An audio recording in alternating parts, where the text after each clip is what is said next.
خدا کا سلام ہو اطہر اور سورج صاحب آپ پر بھی، اور دیگر وہ لوگ جو خدا کو سننا چاہتے ہیں اور جو ہمارے مددگار ہیں، کیونکہ جہاں جس کی محبت ہوگی وہیں پہ وہ ہوگا، اور ہم تعلیمات دیتے ہیں خدا کی محبت کی، تو جو ہمارے پیچھے آئیں گے وہ خدا والے ہوں گے اور خدا کی دنیا میں پہنچیں گے۔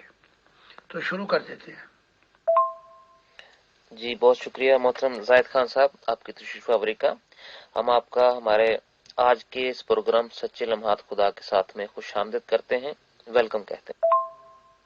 بہت شکریہ محترم زاہد خان صاحب۔ ہمارے ایک ممبر کا سوال ہے کہ آدم علیہ السلام کو اللہ تعالی نے بہت علم دیا، معرفت الہی عطا کی، اور اس کے باوجود وہ خدا کے نافرمان کیسے ہو گئے؟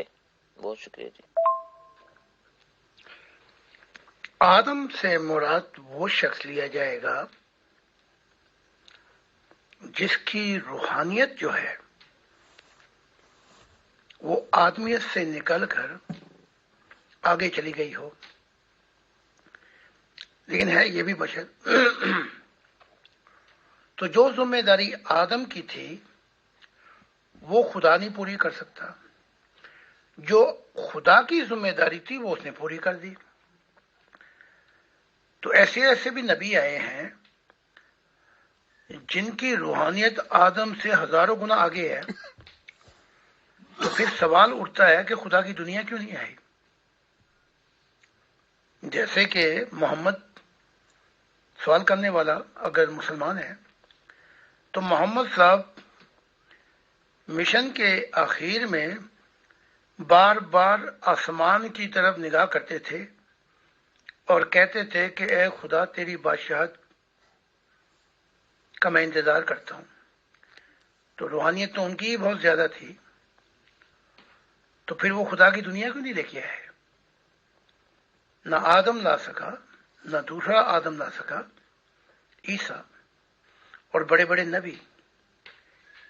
تو یہ کہنا کہ ان کی روحانیت کامل تھی یہ غلط ہے، اور اگر خدا کے مشن کے اندر وہ غلطیاں ہو جائیں جس کی وارننگ انتباہ خدا دیتا ہے تو پھر مشن سارے کا سارا خراب ہو جاتا ہے۔ ابھی تک یہی صورتحال ہے۔ جی بہت شکریہ محترم زاہد خان صاحب۔ ہمارے ایک ممبر کا بہت ہی سادہ سا سوال ہے، اور یہ فرماتے ہیں کہ خدا کے پاس ان گنت مخلوقات ہیں جو اپنی اپنی ذمہ داریاں ادا کرتی ہیں اور وہ کام سر انجام دیتی ہیں جو ان کے ذمہ خدا نے لگائے ہیں، تو خدا خود کیا کام کرتا ہے؟ بہت شکریہ جی۔ یہ مخلوقات خدا کے کام نہیں کرتی، خدا اپنے کام خود کرتا ہے، بلکہ خدا کی ذات کو جاننے کے لیے ایک تڑپنے والی محبت اور وہ نور چاہیے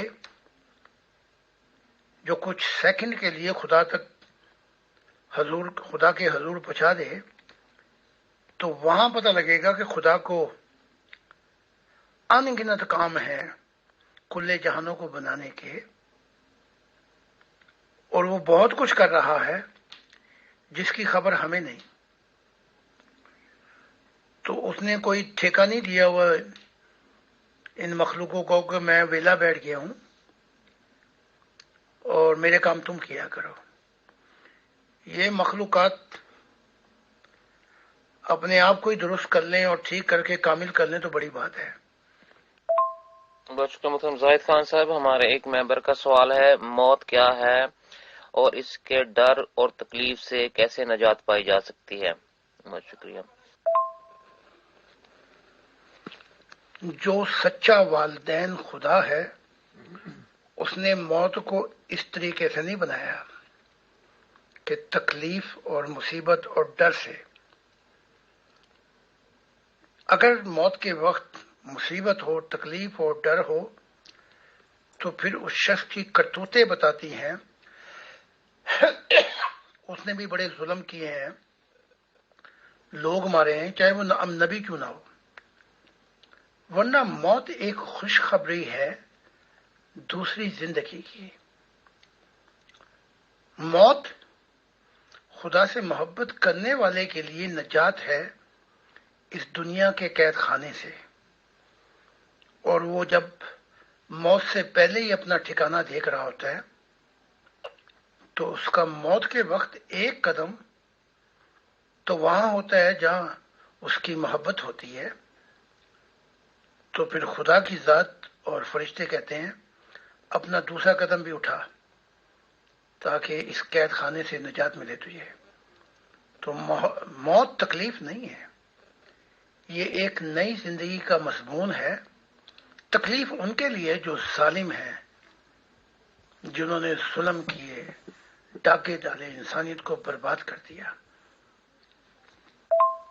بہت شکریہ محترم زاہد خان صاحب۔ ہمارے ایک ممبر کا سوال ہے کہ زاہد خان صاحب کی تعلیمات اور ان کے روحانی مشاہدات، ان کے برعکس کسی شخص کو یہ خواب آتا ہے یا روحانی تجربہ ہوتا ہے، اسے روحانی طور پر یہ پیغام دیا جاتا ہے کہ زاہد خان صاحب کی تعلیمات درست نہیں ہے، خدا کی طرف سے نہیں ہے، تو اس شخص کے اس دعوے کے بارے میں آپ کیا فرمائیں گے؟